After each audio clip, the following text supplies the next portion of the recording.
Hello everyone and welcome to the WCG for match 3 of the 2023 Australia Day T20 Big Bash, which sees the defending champions HOWZAT get their title defence underway against the playoff winners taking over to get us underway in Group C.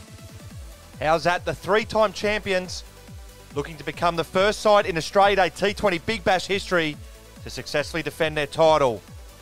As we take a look at the makeup of Group C, it is the defending champions who will headline the group, taking over take their place after their playoff win against 60 Grit, and a blockbuster Group C is rounded out by the 2-time champions, Nice Gary. Captains are in the middle and ready for the toss. Their lowest rank for that call, Hills and Flats. Hills. It is. Hello.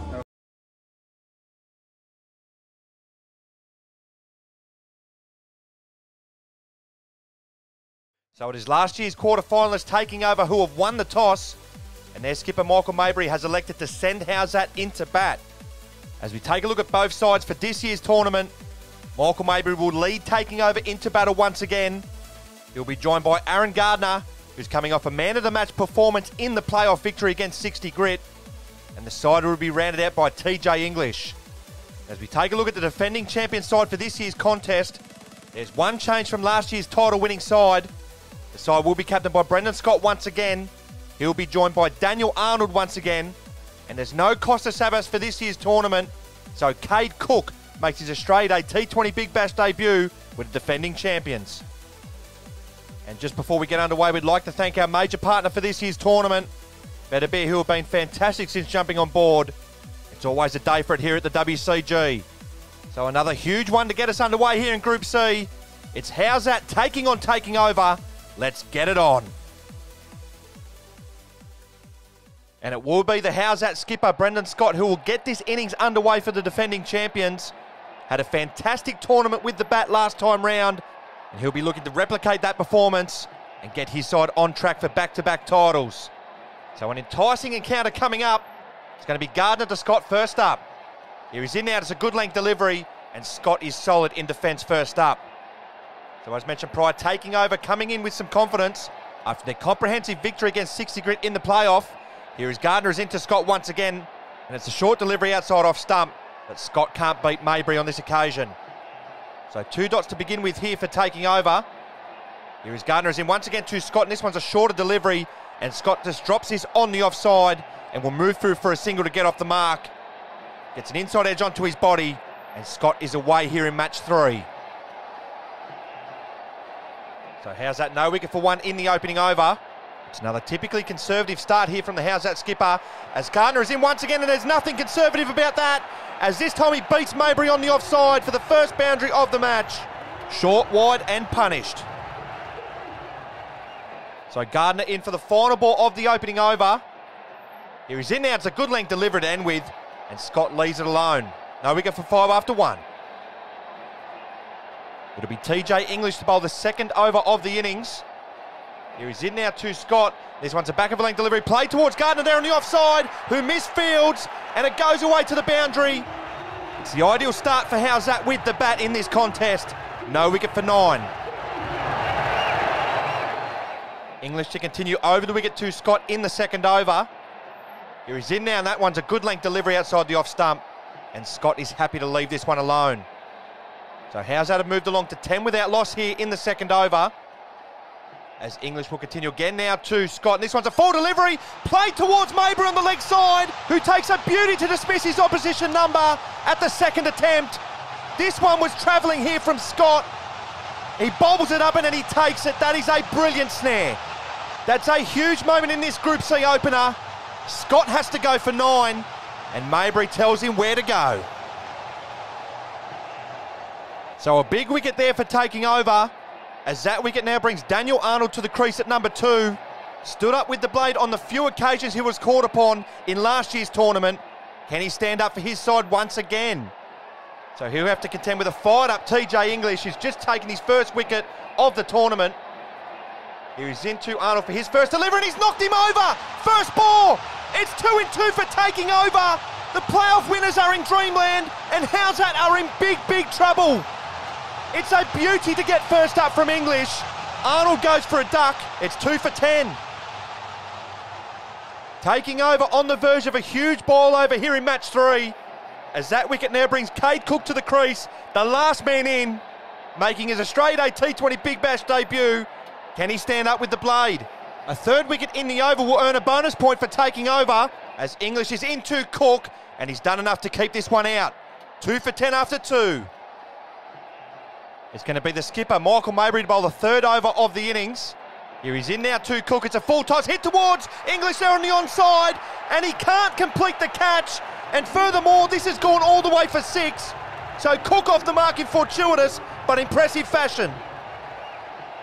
So important runs these for the defending champs, as Mabry's in once again to Cook, and this one's played away on the leg side once again, but this time it doesn't beat English there at mid-wicket. The defending champions 2 for 18 in the third over. As Mabry's into Cook once again, it's a full toss, hammered down the ground for another boundary. Well, Cook races to the top scorer of the innings. These are key runs for the defending champs. 2 for 22. Cook races to double figures here on debut. As Mabry's in once again to him now, and this is a big swing and a miss from the debutant, as this one would have ended up in Liverpool had he made contact. So the defending champions 2 for 22 with 6 deliveries remaining in the innings. As Mabry's in for the final ball of the third over, and this one's been hit over the fence. The innings is over. HOWZAT have been bowled out for 22. An important knock from Cade Cook comes to an end. It's 23 to get for taking over. So it's another brilliant performance with the ball here from taking over, as they restrict the defending champions to 22 in their innings. Cade Cook on debut, top scoring with 10. TJ English picking up 2 wickets. And it's 23 to get for taking over, to cause a huge ball over in this Group C opener. And it will be the skipper, Michael Mabry, who will get this run chase underway for taking over. He also opened the batting in his side's run chase in the playoff. Can he get them off to another decent start? So it's 23 or bust, as it was in the playoff for taking over. And it's going to be skipper v skipper for the first over. Scott is into Mabry, gets a thick outside edge, but it trickles along the ground and onto the fence. And he and taking over are away for this run chase. Good shot there from the skipper, who opened the face on that nicely. Scott to continue to Mabry in the opening over. Here he's in now, this one's a full delivery, and there's a slight appeal there from Cade Cook at cover, but there's no real appeal from the remainder of the HOWZAT contingent. Now this will be a big test for taking over to see where they're at. They can knock off the defending champions, then you'd think they're among the title contenders, as it's a good delivery there from Scott, and it's another play and a miss there from Mabry. So no wicket for 1 in the opening over. Mabry and taking over would be more than happy just to see Scott off here. As Scott is in once again to Mabry, it's another good delivery, and it's another one that beats him outside the off stump. And as you can see there, it's rebounded off the auto wiki and onto the stumps, but there is no stumping rule in relation to the auto wiki. So Scott is in for the final ball of the opening over. Here he's in now, and it's yet another play and a miss there from Mabry, but he's still there. No wicket for 1. It'll be Daniel Arnold to bowl the second over of the innings, as he's in around the wicket here to Mabry, and this one lobs over the fence, but I believe this has just hit his trailing leg and gone over. Here, let's have a look here. Yeah, Lionel Messi would be happy with that. So Arnold to continue around the wicket here to Mabry in the second over. He's in now, this one's a short wide delivery, and Mabry's hammered this through the offside for the first boundary of the run chase. Mabry is away, it's a gift, it's put away. A solid start in this run chase here for taking over, as Arnold is in once again to Mabry, who slaps this on the offside once again, but this time it goes for a maximum. Brilliant stuff here from Mabry. He moves to 11. It's 11 without loss. Well, the defending champions are in need of a wicket here, as Arnold's in once again to Mabry. Oh, and this one has slid down the leg side, so that one will have to be re-bowled. So taking over 12 without loss now, and they are on track for a famous victory, as Arnold will continue to him now once again. Oh, and he's chopped this one on. So that is a much-needed breakthrough for HOWZAT. Mabry has to go for 11. It's a good knock at the top of the order once again, and that's a much-needed wicket for HOWZAT. So just what the doctor ordered for the defending champions, as that wicket now brings Aaron Gardner to the crease at number 2. Was the hero with the bat in his side playoff win. Can he stand up once again? So Arnold, who's just picked up his first wicket of the tournament, in for his final delivery of the over. He was in now, and it's a bouncer to end with. And Gardner wants a wide, but it's not forthcoming. 1 for 12 after 2.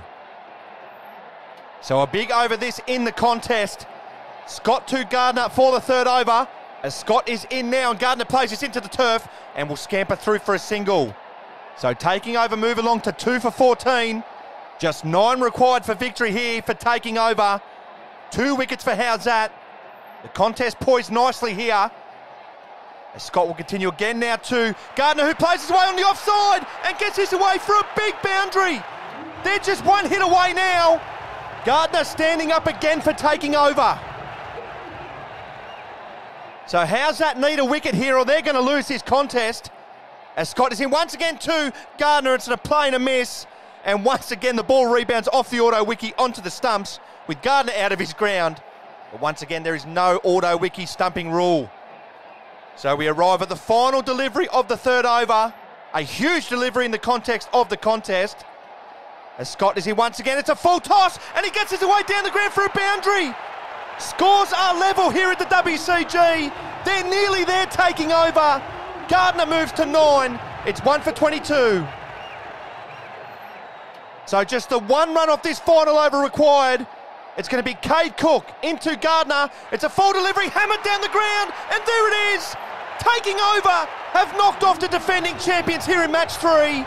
And they have sent a huge message to the rest of the tournament that they are here for the title. Gardner finishes 15 not out, and taking over, rocket to the top of Group C.